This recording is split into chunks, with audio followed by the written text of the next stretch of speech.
A field of white stretches out endlessly before me. It's such a pure and brilliant light that it seems my fingers will melt away if I reach out to touch it. But that's not really an option in the first place. My body feels like it's buried under layers of mud. Even the slightest movement is frustratingly difficult. It takes all of my effort just to lift my hand a fraction of an inch. Who's there? I can hear a voice at my ear. No, maybe it's coming from inside my ear itself. I can't even tell. It's a woman's voice, not particularly gentle, but very familiar.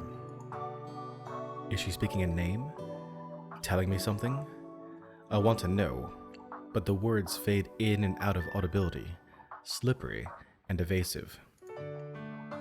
My hand finally moves. I grope around above my chest, trying to grab hold of the voice. Speak more clearly. I want to hear what that voice is trying to tell me. I want to know where this strange nostalgia is coming from. But soon enough, I find my hand mired in the mud once more. Maybe it was wrong of me to try in the first place. Maybe I don't deserve to hear those words. Oi, Nii-chan! A shot from overhead breaks forcibly into the dream. The field of white in front of me gradually takes on shades of blue. I try to move my hand to shield my eyes from a dazzling spot of light, but there's something soft on top of my body that gets in the way. What is this? As I pull the lump of cloth off me and examine it through bleary eyes, the man standing over me takes the cigarette from his mouth and answers in a slightly exasperated tone of voice. 毛布だよ、毛布。兄ちゃん、このクソ寒いのに半袖で寝てただろ。それで、半端のおばちゃんが持ってきてくれたんだよ。I see. It is a bit chilly, I guess. The sun's certainly bright enough, but the air is far from warm. My sleep-fogged mind takes a few seconds to recall the date and my current situation. It's November. Having lost my previous occupation several months ago, I'm lying on the ground outside my new workplace, apparently at the end of a brief nap. もう昼休み終わっぞ。ぼちぼち準備した方がいいんじゃねえのか。Right. My apologies. The worker stubs out a cigarette in an ashtray nearby and smiles wryly down at me. 兄ちゃん、お前若いのに俺の親父みたいな喋り方するな。Not a fact. I'm not really doing it on purpose. だとしたら、前の職場なり学校なりがえれえ厳しいところだったんだな。親父さん、教師でもやってたのか？ No, nothing like that. But the person who raised me was a little unique. じゃあそっちだな。まあ、こういう職場なんだしよ。もっと気楽にやれや。な。Thumping a hand onto my shoulder, the man shakes me back and forth in what's presumably intended to be a friendly gesture. Right. My apologies. 言ってるそばからこれだよ。いけね、始まるぞ。ほれ、行こう。Yeah. I grab the helmet lying at my side and head for the site at a jog. The sun, already falling lower in the sky, gently warms my back.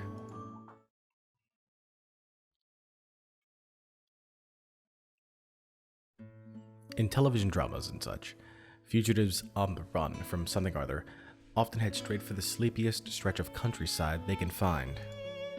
The basic idea is the less people means less opportunities for someone to see you, but 9 times out of 10, that's a downright terrible strategy. An outsider suddenly showing up in a tiny, close-knit community stands out like the proverbial sore thumb. As anyone who's read a decently plotted mystery novel can tell you, hide a leaf among leaves, and a corpse among corpses. And when you're looking for a place with a high population that offers convenient opportunities for under-the-table employment, the metropolitan area is the obvious choice. When you're hiding a person, do it among people. That's one lesson I learned not from my master, but through painful personal experience. The day's work finished up right on schedule. I walked the road home at a steady pace, a bag of deep-fried food from one of my new co-workers dangling from one hand. This town, about an hour by train from the heart of Tokyo, used to be one of the old school red light districts back in the day. Even now that it's been cleaned up, the atmosphere is still a little on the seedy side. Anybody would get lost on their first trip through this warren of narrow streets and tangled alleyways.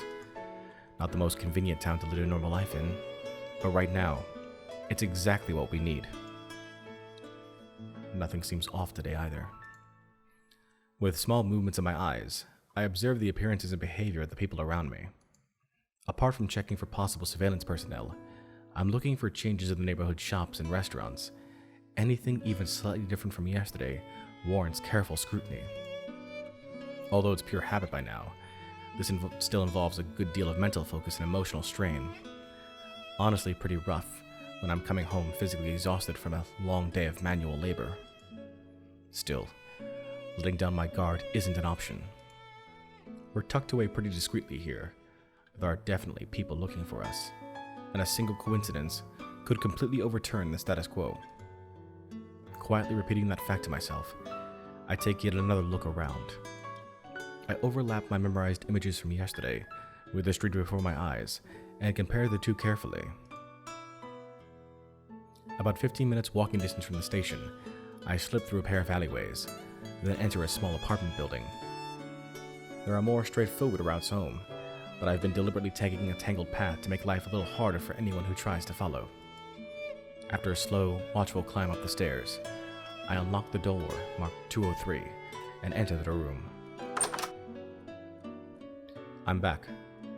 All quiet today as well? When I open the door, I'm immediately greeted by a relieved face. ええ、今日も何もなかったわ。 Confirming that Yumiko is present and well, I finally allow myself to relax a little. Alright, good to hear. Taking off my shoes, I hand over the sack with the fried food. Got another present from Sawai-san. Can you get out the plates? いつもの人ね。こっちは何も返せないのに、なんだか悪いわ。 Well, as far as they know, I'm living alone, and I don't eat that much at lunch. Guess they're a little worried about my diet. 親切な人が多いのね。あなたの職場には。 They're a little on the rough side, but yeah, you aren't wrong. After leaving my bag on the floor, I head for the kitchen area.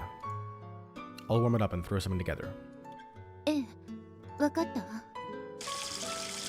The cold water falling into my hands feels like a sign of the changing seasons. Autumn may linger for a while longer by the calendar, but soon it'll be winter in all but name. That you, Amane?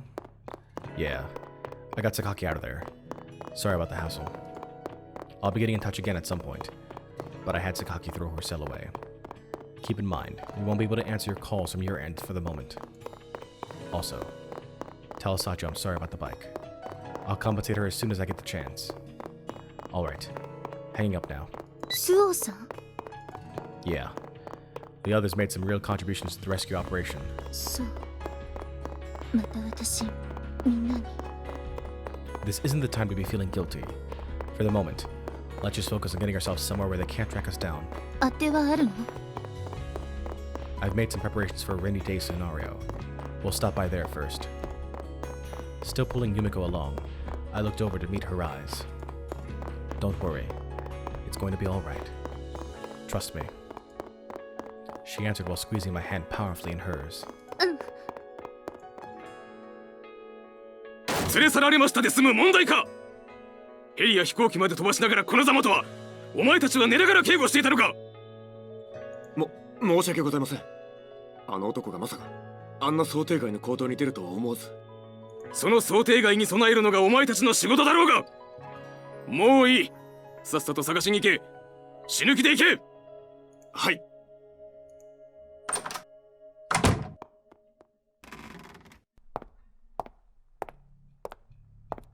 一体どうなっとるんだ、あなたたちの組織は。申し訳ございません。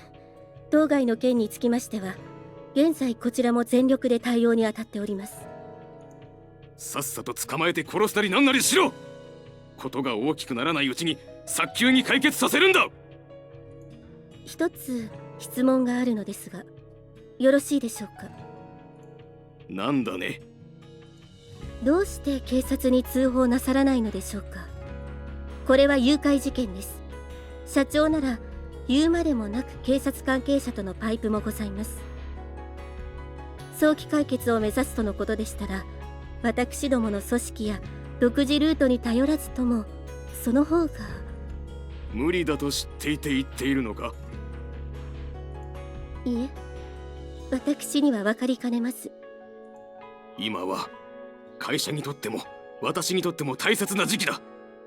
警察沙汰になれば必ずどこかから話は漏れる。メディアは報道管制で抑えられても妙な噂は立つだろう。そんなことになっては困るのだよ。ともかく警察沙汰にだけはできないんだ。そんなことを言う暇があったら少しでも早く解決する方法を考えたまえ。しかし、そもそもこれはあなたの部下がやらかした事件だろう。内部で処理するのが筋だろうが。わかりました。最善を尽くします。努力はせんでいい。必要なのは結果だけだ。はい。Our very modest dinner for the day consists of the deep fried food I brought home from work, with sides of boiled spinach and miso soup. We do have some savings from my rainy day fund, but we can't dip into it carelessly with such an uncertain future ahead of us. Our diet's gotten pretty plain as a result. Not that Yumiko's ever breathed a word of complaint. Then again, she was always scarfing down junk food when we were in the dorm, so I guess she's not the pickiest of eaters. これがイカフライね。初めて食べるわ。I can tell. I do seem to remember Makina telling me something about Yumiko's calamari history, or lack thereof. But I have to say, this is the first time I've seen someone examine a piece of fried squid quite this intently. 食べたことがないって言ったら寮でバカにされたのよ。Well, congratulations on losing your fried squid virginity. イリスさんみたいなことを言わないでちょうだい。After those words leave Yumiko's mouth, a slightly lonely expression flits across her face. またあの制服を着る時は来るのかしら。 Since our arrival here, those flashy school uniforms have naturally remained shut up inside our dressers. Unless we manage to get back to Mihama Academy someday. I suppose that's where they're going to stay. Do you want to? そうね。似合ってるって言ってもらえた服だし。 If I hadn't rescued Yumiko, she would have been shipped off to some school overseas. Our old life would have disappeared whether I took action or not. There's nothing to regret. どうしたの、風見くん。 It's nothing. Although I made some preparations for an emergency beforehand, this escape plan was still extremely reckless and dangerous. I acted boldly, assuming that the Sakaki family circumstances would prevent them from turning this into a manhunt. Still, depending on their approach to the situation, we might have ended up being caught within hours. But I couldn't bring myself to just desert Yumiko, whatever the risks. I couldn't just let her disappear and leave me with nothing but words of apology. I wanted to do something for her. Then again, that probably wasn't the only reason. I wanted to protect Yumiko. That was the single largest reason. But there was something else to it as well. Something more selfish. The women I get close to always seem to disappear. At some point, I'd grown afraid of that chain of loss. Convinced myself it was a curse. A punishment of some sort. The more I started to care about Yumiko, the more I wondered if she'd follow the same pattern. And then they tried to take her away from me. 風見くん。Yumiko tries to speak, her voice soft, but hesitates.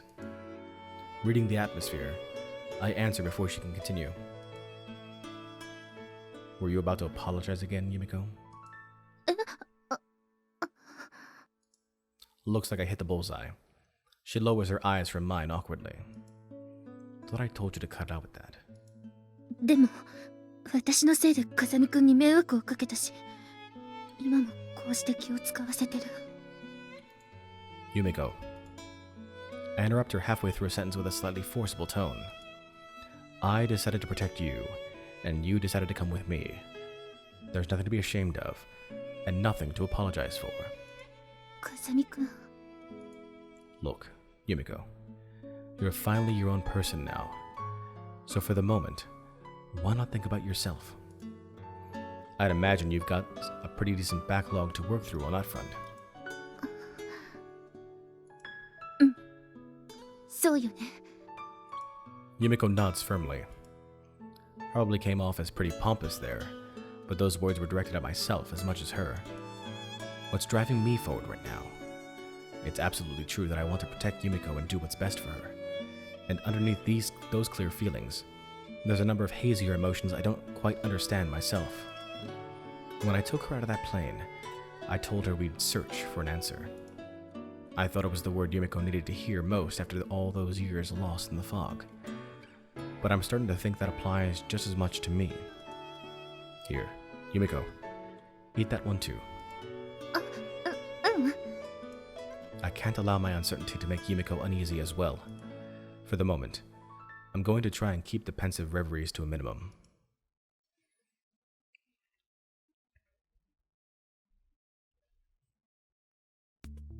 The forecast called for rain, but instead we're greeted with a clear and beautiful morning. Not that the weather outside has been too much of an effect on our current lifestyle, especially in Yumiko's case.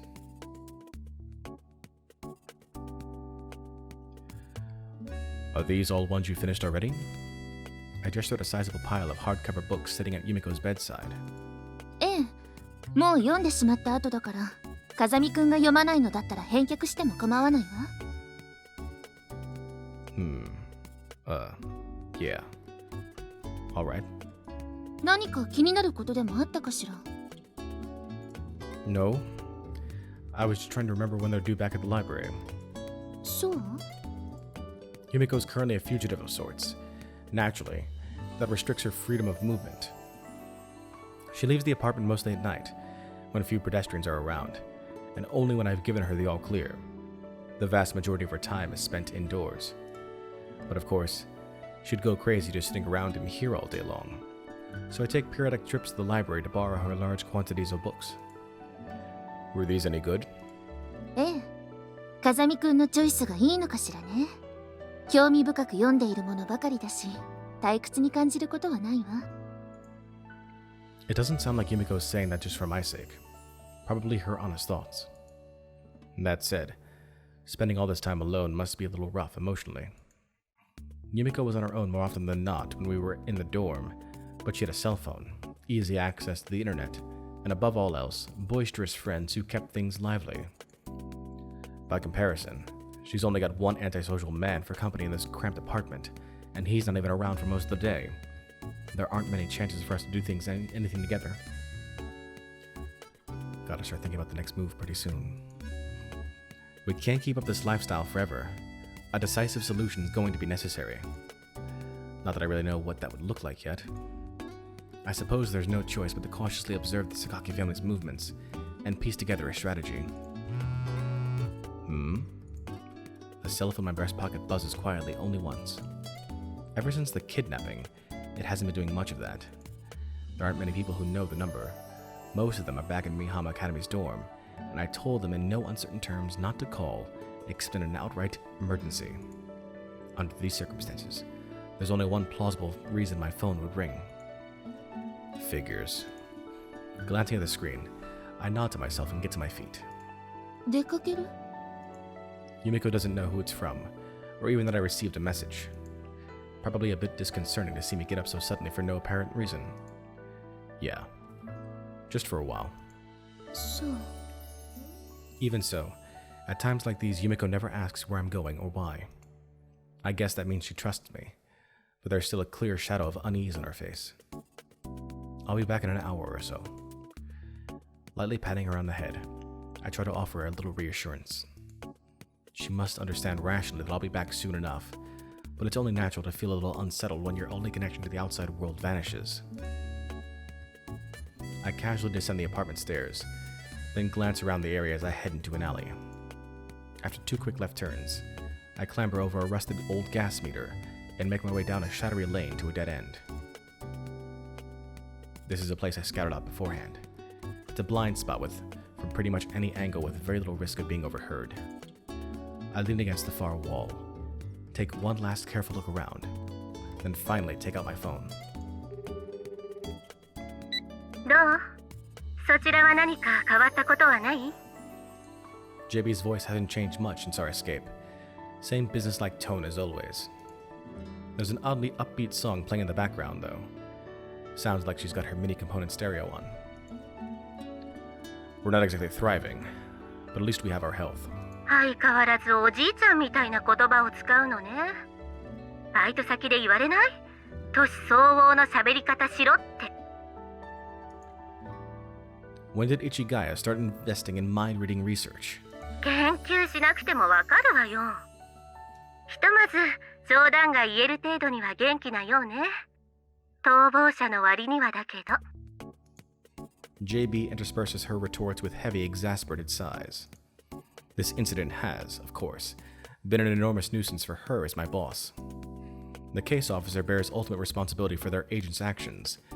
She's temporarily demoted until the matter's resolved, and they went so far as to set up an internal investigation to determine if she was conspiring with me. In the end, they decided I acted alone and cleared JB's name. That's the only reason she's even able to talk to me like this. Of course, I'm still using my untraceable phone with its encrypted connection for these chats. To be honest, a few hours of groveling at her feet wouldn't really cut it at this point, but there's no point worrying about paying her back until I stop running up the tab. Yeah, I guess I'm starting to get the hang of this manual labor thing. Anyway, to what do I owe the pleasure? いつも通りよ。風見雄二への説得。いつまでもこんなことを続けていても仕方ないんだから、早く投稿しなさい。それが身のためよ。A tempting suggestion, but unfortunately I'm otherwise engaged at the moment. Should have made your offer earlier. あら、今でも変更は可能よ。キャンセルの手続きは私がしてあげるわ。Sorry, but I'm not a big fan of changing horses midstream. Let's drop the subject, shall we? そういえば、ユージの部屋にあったサボテン。そろそろ虫食いにあってもいい頃合いなんだけど、どうなのかしら。あら、どうしたの？ Nothing. Leave the cactus alone. I'm pretty sure it's insect-free. はい、了解。さっきの件、心変わりするようならいつでも連絡してね。それじゃ。 JB promptly hangs up on me in typically efficient style. I flip the cell phone shut. No movements at present, eh? The main meaning of that formulaic conversation lay in the music playing in the background. We have a simple system where the genre of song communicates some basic information. Today, it was a bossa nova Hawaiian beat arrangement, meaning Ichigaya's search is continuing with no apparent progress. No imminent threats. But we can't let our guard down. Now that her name's been cleared, she's probably no longer under surveillance. But JB's a straight-laced military type with a powerful respect for authority. She's not capable of casually leaking me detailed information. So instead, she gives me small hints using this sort of indirect method. I really am due for one hell of a marathon groveling session when this is all over. Seriously though, JB, what kind of a question was that? Her casual query about my cactus at the end there took me by surprise. I've never owned such a plant in my life. It was a clear reference to the prickly individual currently sharing my room. And as for worm-eaten, that should probably go without saying. Well, guess it wouldn't be too strange to interpret it that way. Whatever the circumstances may be, I'm a man, and Yumiko's a woman. We ran away hand in hand. We're living together. It's not hard to see why someone might imagine something along those lines. For a woman of JB's age and personality, it probably seems like the natural assumption to make. Still, the fact of the matter is nothing's happened between us. It's questionable whether Yumiko's interested in being eaten by anyone, and more fundamentally, I don't have a clear sense of how she feels about me. At the very least, I think she trusts me. Thanks to JB's unnecessary prying, I've got a new question weighing slightly in my mind. The room's silent except for the irregular clacking of our chopsticks. Yumiko's never been the type to chatter on and on while she eats. In fact, she seems to make an effort to be as quiet as possible at the table. Probably has something to do with that good breeding of hers. I tend not to talk too much during meals myself, but today, my silence is deliberate. In other words, instead of trying to make conversation, I'm focusing my thoughts on the matter from this afternoon. What exactly does Yumiko think of me? It's like something a middle schooler would be worrying about. That said, considering our very intimate living circumstances, the presence or absence of romantic feelings is a serious matter. If I jump to a mistaken conclusion, I could end up making Yumiko deeply uncomfortable in the one refuge she has left. I need to proceed very carefully. Still, guess it couldn't hurt to ask. There's something I've been wondering about that seems tangibly related to the question at hand. Seems like a good place to begin. Hey, Yumiko. 何かしら風見くん。 Why are you still using my last name? Yumiko's chopsticks stop dead midair, her pupils shrinking suddenly inside wide-open eyes. え Not a complicated question, right? Just wondering why you've never called me Yuji. I'm constantly using the intimate first name with Yumiko, but she's still going with Kazami-kun. Is that an implicit signal not to try and get any closer? Does it have some other meaning? Knowing that might give me an answer to the more sensitive question I've been pondering. Unfortunately, Yumiko appears to have frozen solid. For a good 5 seconds, she just stares at me. Finally, as if remembering to move, she begins to flop her mouth slightly open and closed like a goldfish. いや、それは、The words that finally emerge from her mouth are far from the conclusive reply I was hoping for. なんというか、まだというか、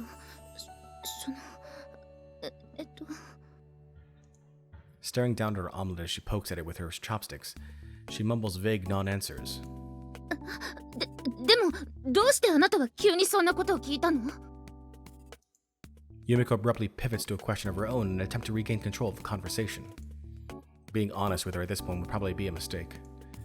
No reason in particular, just a little curious. Huh? What's wrong? Were you expecting something else? いえ、別にそうではないわ。あなたはいつもそうよね。 Yumiko's slightly flushed face pulls back to its original distance, her expression changing to one of restrained anger. The omelet she was fiddling with has been thoroughly dissected into a few miserable yellow chunks. And in the end, I didn't even get an answer to my question. That reaction was just too ambiguous. From one angle, it looks like Yumiko's actively hiding romantic feelings from me. But you could also interpret it as an attempt to deflect my interest. To be perfectly honest, I'm not the most perceptive man alive when it comes to these matters. Analyzing Yumiko's feelings based off that conversation is far beyond my meager capabilities. Quietly slurping down my miso soup, I glance over at the young woman in question. She's still got an irritable expression on her face. I don't quite understand the thought process, but if she's displeased with me for trying to upset the status quo, I guess she isn't interested for the moment. That night, even after turning out the lights and slipping under my blanket, I couldn't manage to fall asleep. Yumiko sleeping at my side as always, but as I watch, her regular peaceful breathing begins to change slightly.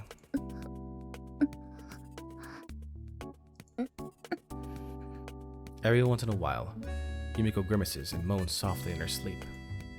Might be some sort of nightmare. Sometimes it sounds like she's trying to speak, although the words aren't intelligible. Don't worry, Yumiko. I gently touch her forehead and stroke my hand up through her hair. Her expression seems to soften a little. Maybe the words brought her some relief. My own feelings have been an open question to me for some time. But as I look down at Yumiko's face, I can feel something like an answer emerge. The girl's definitely special to me. That vague desire to keep her safe has grown into something personal and affectionate. But that doesn't mean I'm going to push her to return my feelings. Answering them or ignoring them is just one of the many freedoms Yumiko's finally managed to gain. JB's malicious provocation nearly drove me astray, but originally, I hadn't even considered the possibility of making a move. Still, who knows what might happen down the road. If the two of us stay together, I'll probably get an answer to those feelings eventually. I want to put an end to this fugitive lifestyle as soon as possible, but there's no need for us to rush when it comes to figuring out our relationship. We trust each other. That should be enough for now. But not long thereafter, events took an abrupt and somewhat unexpected turn. Human beings don't act on the basis of reason alone. Soon, I would gain a new appreciation for that undeniable fact. Hey everyone, J2John Jeremy here. Thanks for watching this video. Be sure to click on subscribe and the bell icon to ensure you're kept up to date on the channel. Until next time, so long and take care.